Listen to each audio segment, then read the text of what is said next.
नमस्कार, स्वागत है आप सभी का सखी संगीत में। आज हम लोग लेकर आए हैं बेटी विवाह गीत।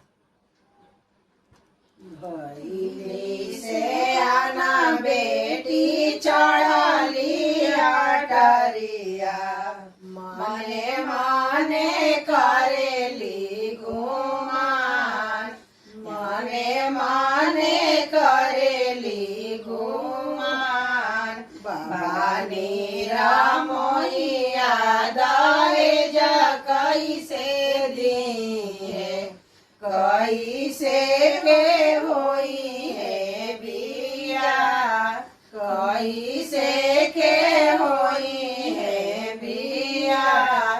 इतना बचनाया माँ सुनाई ना पवली, बाबा से अरज हमार, बाबा से अरज हमार।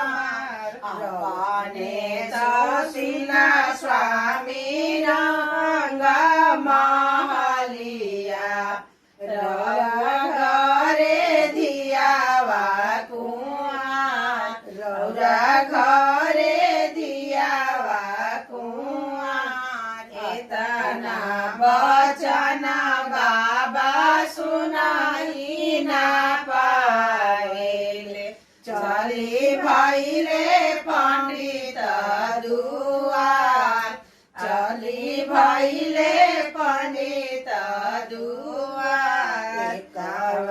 रे बाबा मोरा न सोचावेले, दूसरे नाये ना डरे लो। एक रे चाचा हमारे लगना सोचावे, दूसरे नाये ना डरे